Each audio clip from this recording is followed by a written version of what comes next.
అందరికీ నమస్కారం. దేవి నవరాత్రుల నైవేద్యాలు సిరీస్లో భాగంగా నేడు డే 5 రోజు మనం గుడాన్నం ఎలా తయారు చేసుకోవాలో చూద్దాం. ముందుగా దీనికి కావాల్సిన పదార్థాలు: 1 కప్పు బియ్యం, 2 కప్పుల నీళ్ళు, 1 కప్పు బెల్లం, కొన్ని జీడిపప్పు మరియు బాదం, 1/2 కప్పు వరకు పాలు మరియు కొంచెం 2 యాలకులు. ముందు మనం గుడాన్నం చేసుకోవడానికి ఫస్ట్ రైస్ని ఒక 1/2 అవర్ వరకు నానబెట్టుకొని ఉంచుకోవాలి. ఈలోపు ఒక గిన్నె తీసుకొని అందులో 2 కప్పుల నీళ్ళు వేసి అది బాగా మరిగిన తర్వాత బియ్యాన్ని వేసుకొని ఈ కన్సిస్టెన్సీ వచ్చే వరకు ఉడికించుకోవాలి. ఇలా ఈ ఉడికిన అన్నంలో 1 కప్పు వరకు బెల్లంని వేసి నీట్గా కలుపుకోవాలి.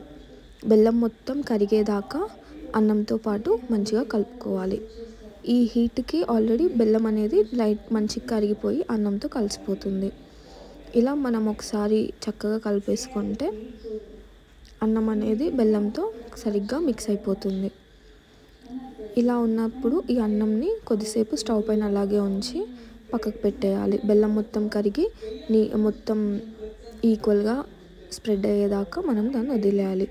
ఈలోపు మనం డ్రై ఫ్రూట్స్ని ఫ్రై చేసుకుందాం. దానికోసం ఒక చిన్న ప్యాన్ తీసుకొని అందులో 1 స్పూన్ వరకు నెయ్యి వేసుకోండి.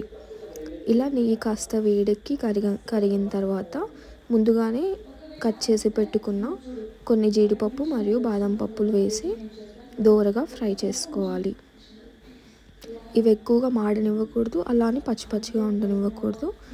కొంచెం మంచి బ్రౌన్ కలర్ వచ్చేంత వరకు ఫ్రై చేసుకోండి. ఈలోపు మనం ఒకసారి మన అన్నంని చెక్ చేసుకోవాలి. బెల్లం మొత్తం నీట్గా అన్నంకి కరిగిపోయి మొత్తం ఈక్వల్గా మంచి కలర్ వచ్చేసి ఉంటుంది చూడండి. ఇలా మనకు ఈ కన్సిస్టెన్సీ వచ్చేంత వరకు కలుపుకుంటూ ఉండాలి. ఇలా ఈ కన్సిస్టెన్సీ వచ్చిన తర్వాత కొద్దిసేపు అది పక్కన అలాగే ఉంచేసి మన డ్రై ఫ్రూట్స్ని బ్రౌన్ షేడ్ వచ్చేంత వరకు కలుపుకోవాలి.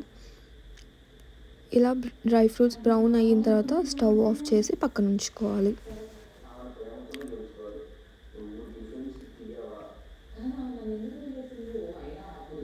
చూసారు కదా, డ్రై ఫ్రూట్స్ మంచిగా వేగిపోయాయి. ఇప్పుడు మనము ఈ రైస్లో 1/2 కప్పు వరకు పాలను వేసుకోవాలి. పాలు అనేవి లాస్ట్కు వేసుకోవాలి, ఎందుకంటే ముందే పాలు వేస్తే అన్నం సరిగ్గా ఉడకదు. అందుకే అన్నం మొత్తం మంచిగా ఉడికి బెల్లం వేసిన తర్వాత లాస్ట్లో పాలు యాడ్ చేసుకుంటే టేస్ట్ చాలా బాగుంటుంది. ఇలా పాలు కూడా మొత్తం మిక్స్ చేసిన తర్వాత ఇలా అన్నం కొంచెం మెత్తగా ఉంటేనే బాగుంటుంది. ఈ అన్నంలోకి ఇప్పుడు మనం ముందే వేయించి పెట్టుకున్న జీడిపప్పు మరియు బాదం పప్పు వేసుకొని ఒకసారి కలిపేసుకుంటే రుచి చాలా బాగుంటుందండి.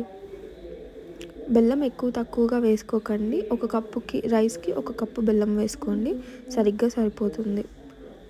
చూసారు కదా, ఇలా చేసుకున్న తర్వాత లాస్ట్కి ఒక 2-3 యాలకులను దంచుకొని ఆ పొడి వేసుకోవాలి ఫ్లేవర్ కోసం.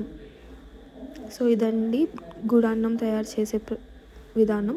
దీన్ని ఒక ప్లేట్లోకి సర్వ్ చేసుకొని అమ్మవారికి నైవేద్యంగా సమర్పించుకుంటే డే 5 నవరాత్రుల నైవేద్యం రెడీ అయిపోతుంది. ఇలాంటి మరిన్ని వీడియోస్ కోసం do subscribe to our channel Hemareddy పల్లె. Please do like, share and follow.